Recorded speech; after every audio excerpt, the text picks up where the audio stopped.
Hai semua, kembali lagi di channel kesayangan kita, The Spooky Storyteller. Kali ini, saya akan melanjutkan kisah sebelumnya. Siapkan diri kalian, karena kita akan mengungkap kisah yang berjudul Misteri Desa Tanpa Suara Azan. Tidak usah berlama-lama lagi, mari kita mulai ceritanya. Saka memangku tubuh bagian atas Bude Sumi dan Wuri duduk selonjor tidak jauh darinya. Sebenarnya, dia juga tahu kalau Wuri bersama ibunya. Namun dia tahu, Wuri lebih membutuhkan pertolongannya. Ibunya memang mudah pingsan jika panik dan biasanya akan siuman sendiri tak berapa lama. "Ibu, sadarlah," ucap Saka sambil beberapa kali menepuk pelan pipi Bude Sumi. Bude Sumi merespon.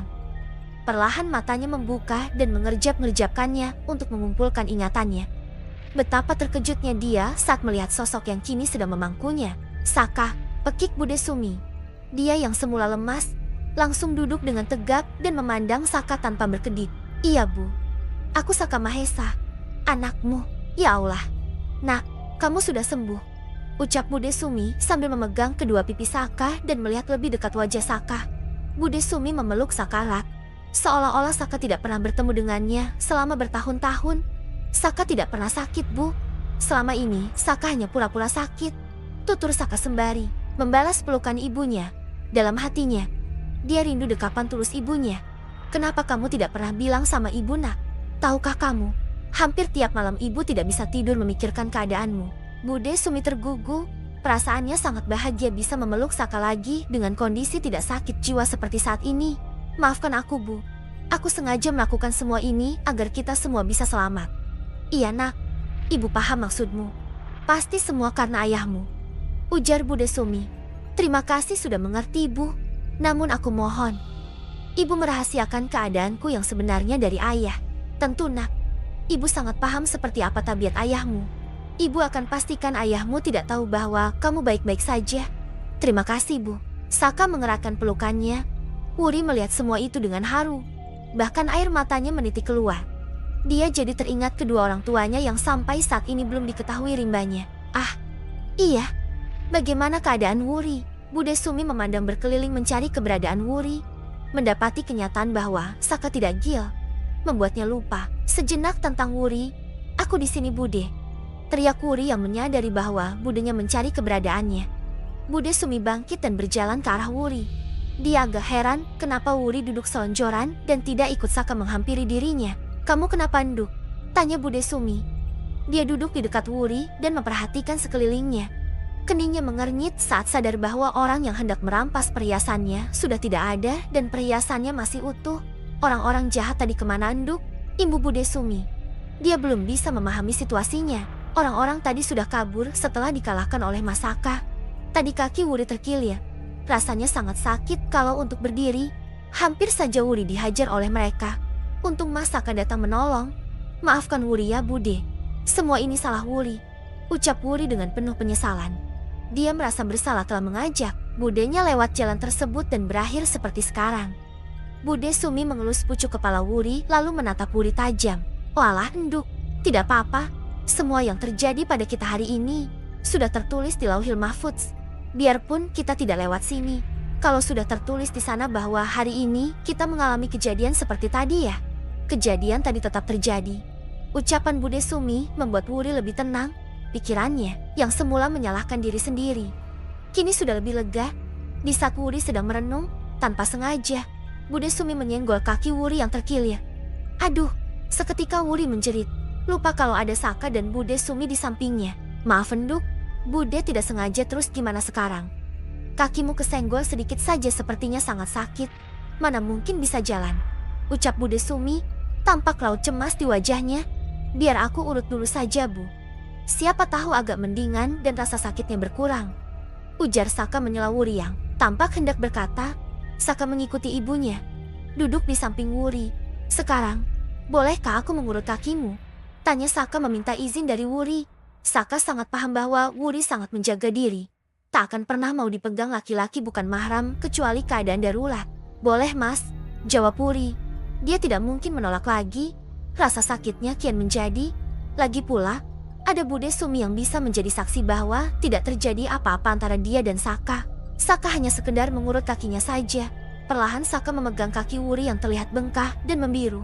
"Oh, pelan-pelan Mas." Wuri menjerit seketika karena merasa sangat sakit saat pertama kali disentuh untuk diurut oleh Saka. "Iya, ini aku sudah pelan-pelan." Wuri menggerakkan tubuhnya ke sana kemari dengan tanpa merubah posisi kakinya. Mulutnya sesekali mendesis, menahan rasa sakit luar biasa. Namun Saka tetap mengurutnya dengan penuh hati-hati. Setelah cukup lama diurut dan dibenarkan letak urat yang salah, Wuri merasa kakinya sudah mendingan. "Sepertinya sekarang kakiku sudah tidak sesakit tadi lagi. Terima kasih Mas Saka, sudah mau menolongku." "Sama-sama Wuri, sudah tugasku sebagai sesama manusia menolong yang sedang kesusahan." Bude Sumi memperhatikan interaksi keduanya dengan hati bahagia. Dia senang Saka dan Wuri berhubungan baik karena itu artinya Wuri ada teman untuk mencari orang tuanya. Saka kemudian berdiri dari tempatnya. Disusul Bude Sumi. "Enduk kalau begitu, sekarang kita pulang ya. Ini sudah siang. Takutnya Pak Demu mencari kita karena cemas kita tidak pulang-pulang." "Aku yakin belanjaan kita sudah sampai rumah dari tadi," ajak Bude Sumi. Bagaimanapun, dia harus bermain cantik di hadapan suaminya agar tidak dicurigai. "Baik Bude." Wuri kemudian mencoba berdiri sekuat tenaga. Dia angkat pantatnya pelan dengan kaki yang tidak terkilir sebagai tumpuannya. Wuri berhasil berdiri tegak. Dia menghela nafas, merasa lega bisa berdiri sendiri. Namun baru saja dia hendak melangkah, rasa sakitnya ternyata datang lagi. "Aduh, sepertinya aku tidak sanggup berjalan Bude." Rintih, Wuri dengan wajah menahan sakit. Budenya dengan tanggap menghampiri Wuri dan menopangnya. Tetapi karena postur budenya yang agak pendek sedangkan Wuri cukup tinggi, Bude Sumi agak kesulitan menahan Wuri. "Terus, bagaimana ini?" ujar Wuri selanjutnya. Dia merasa tidak enak hati. Akibat dirinya terkilir, dia dan budenya jadi tidak bisa segera pulang. Ketiganya terdiam dan memikirkan jalan keluarnya masing-masing. "Begini saja, kamu bisa tidak enduk, berjalan dengan menjadikan Bude sebagai penopang," ujar Bude Sumi memberi usul. Pandangannya menatap Wuri dan Saka bergantian, meminta persetujuan. "Kalau Bude tidak keberatan, bisa kita coba Bude," jawab Wuri sambil mulai melangkah pelan. Saka mengangguk dan mengikuti dua orang perempuan itu dari belakangnya. Perjalanan untuk sampai rumah Pak Denya masih sekitar 400 meter lagi. Tetapi peluh sudah membanjiri sekujur tubuh Wuri, bukan hanya karena cuaca terik, melainkan karena Wuri juga harus menahan sakit luar biasa saat berjalan tertatih dengan bertopang pada budenya. "Berhenti dulu." Wuri tidak sanggup melangkah lagi Bude, ucap Wuri pelan. Wajahnya sudah pucat. Bude Sumi ikut berhenti. Dia sebenarnya juga sudah lelah menopang Wuri dari tadi. Keduanya kemudian duduk selonjoran di atas rumput. Beruntung posisi mereka di dekat pohon jati yang lumayan rimbun. Bayang-bayang pohonnya cukup menaungi mereka dari teriknya sinar matahari. Saka yang melihatnya menjadi kasihan. Dibukanya tas belanjaan Bude Sumi yang dia bawa. Tampak olehnya 2 botol air putih yang Wuri bawa dari rumah. Diambilnya kedua botol air putih tersebut dan diserahkannya pada Wuri dan Bude Sumi. "Ini minumlah dahulu," ujarnya sambil mengulurkan air putih itu.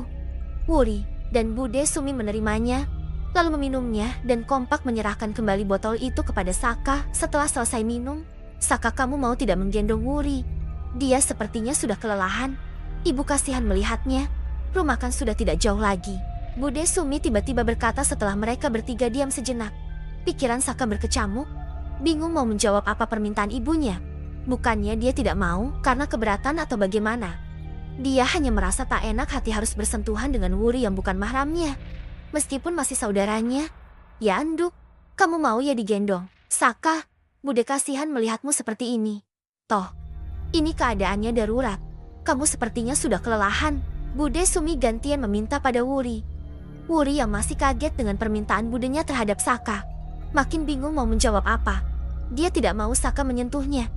Tetapi di sisi lain, dia merasa sudah benar-benar tak sanggup berjalan lagi. "Bagaimana Saka?" "Wuri?" tanya Bude Sumi setelah cukup lama tak mendapat jawaban dari keduanya. "Aku terserah Wuri saja, Bu. Dia mau apa tidak aku gendong," ujar Saka akhirnya. Wuri kini mau tidak mau harus menentukan dan memberi jawaban pasti. "Baiklah Mas, kalau Mas tidak keberatan." Wuri minta tolong digendong sampai rumah. Kaki Wuri benar-benar sakit jika dibuat jalan. Wuri berkata pelan. Dia malu jika digendong Saka. Tapi dia tak boleh egois dengan menahan Saka dan budenya. Bude Sumi tersenyum lega mendengar jawaban Wuri. Dia hanya ingin segera sampai rumah lebih dulu dibanding suaminya yang sedang pergi. Agar suaminya tidak curiga, Bude Sumi kemudian berdiri dan membantu Wuri berdiri, tetapi dia kesulitan. Tenaga Wuri seperti hilang entah kemana akibat kelelahan memaksakan diri berjalan beberapa saat tadi. Saka segera turun tangan. Tangannya terulur di depan Wuri, memberi Wuri kesempatan untuk bertopang padanya. Dengan terpaksa, Wuri meraih tangan Saka dan menjadikannya tumpuan untuk berdiri. Kali ini kakinya yang sakit tak bisa lagi digunakan untuk menapaki tanah. Setelah berdiri tegak, Saka berdiri di depannya dengan sedikit membungkukkan badannya, bersiap menggendong Wuri. Wuri menengok budenya dan budenya mengangguk, mempersilakan Wuri untuk naik punggung Saka. Dengan ragu-ragu dan rasa malu yang amat sangat, Wuri naik punggung Saka. Berpeganganlah Wuri, nanti kamu bisa jatuh kalau tidak berpegangan. Selain itu, biar aku mudah berjalan agak cepat. Saka yang merasa Wuri tak berpegangan padanya, mengingatkannya. Wuri menurut dan mengalungkan tangannya pada leher Saka. Apakah Mas Saka keberatan? Tanya Wuri di dekat telinga Saka. Tidak, kamu itu tidak berat. Tidak perlu sungkan, ujar Saka santai.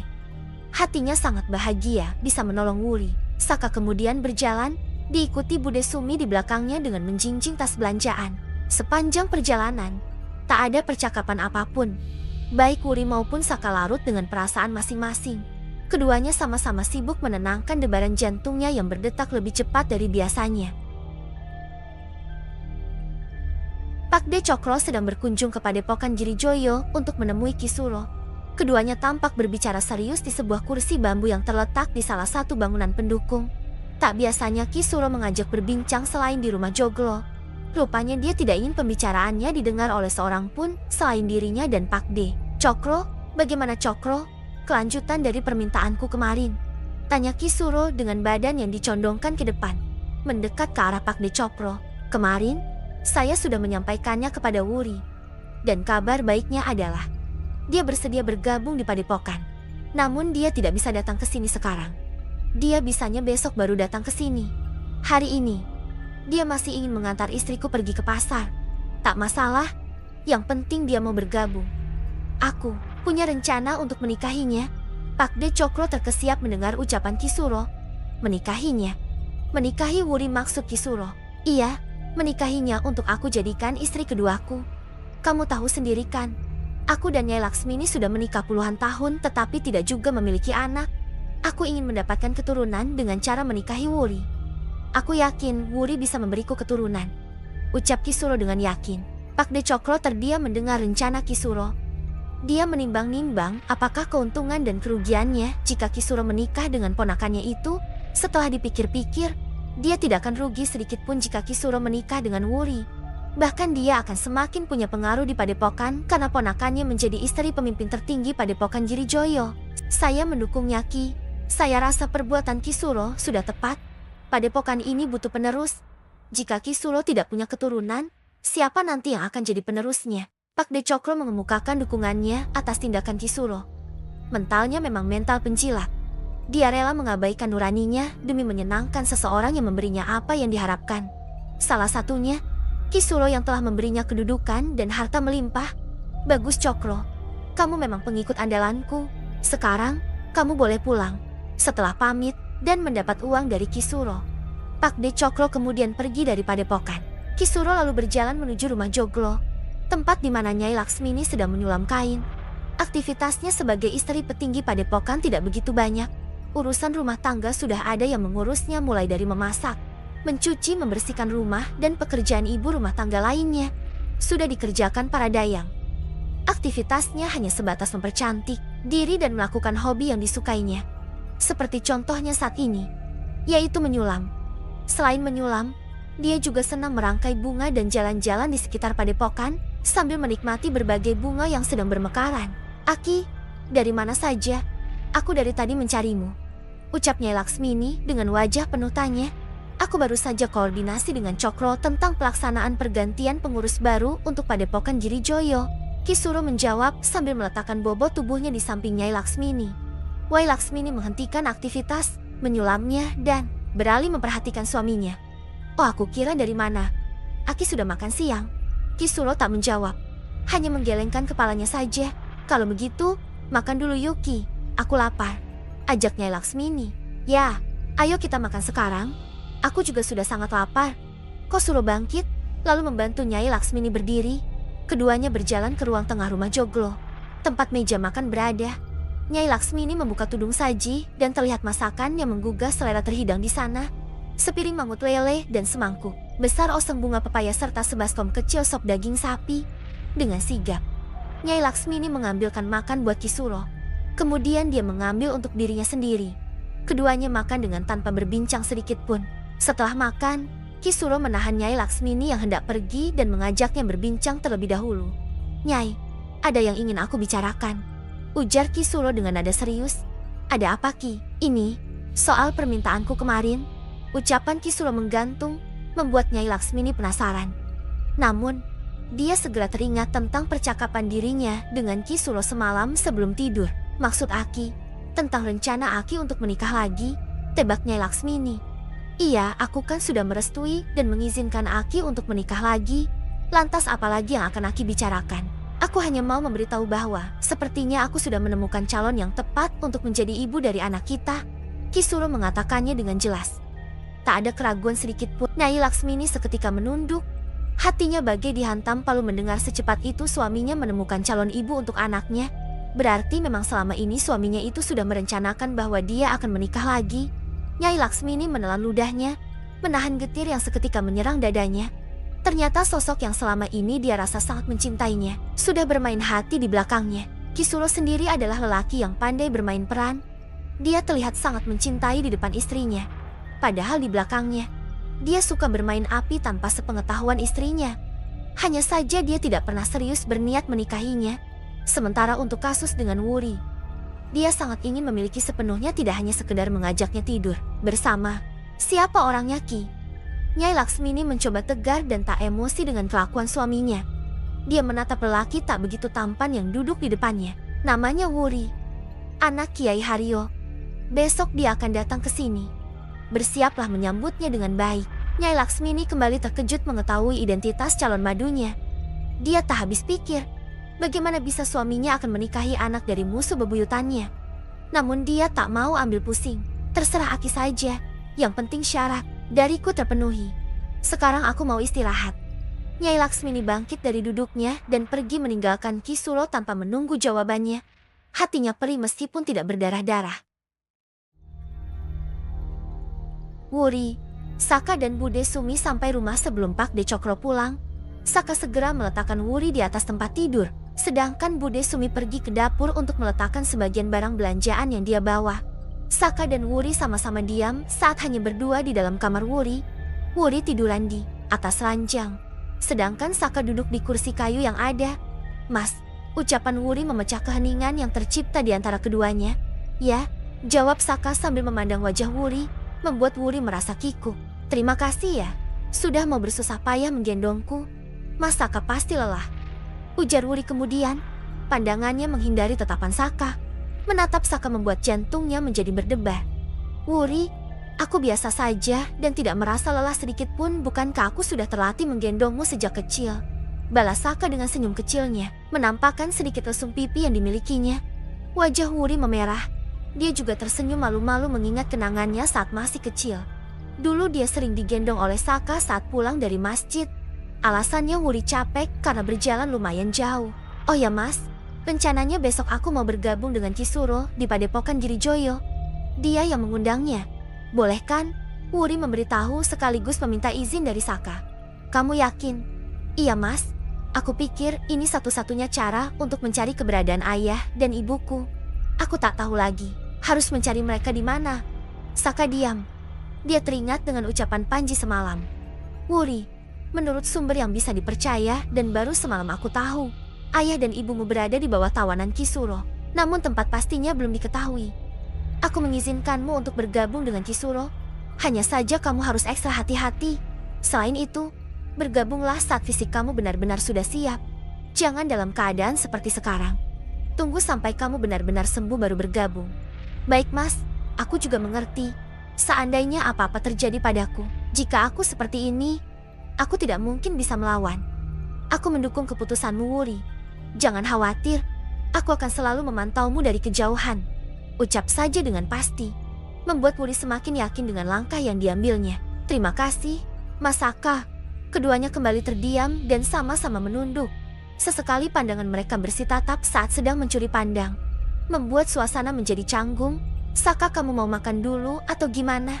Suara Bude Sumi membiarkan suasana canggung keduanya. Bude Sumi masuk kamar dan berdiri di antara Wuri dan Saka. Maaf Bu, aku mau segera pergi saja. Soal makan, Saka mau makanannya dibungkus saja. Saka takut ayah keburu pulang. Nanti semuanya malah jadi kacau. Ucap Saka, baik nak, kalau begitu tunggu sebentar. Jangan pergi dulu, aku bungkuskan makanannya. Bude Sumi pergi lagi untuk menyiapkan nasi bungkus buat Saka. Aku pergi dulu ya, ujar Saka setelah Bude Sumi pergi. Iya mas, hati-hati, jawab Wuri pelan.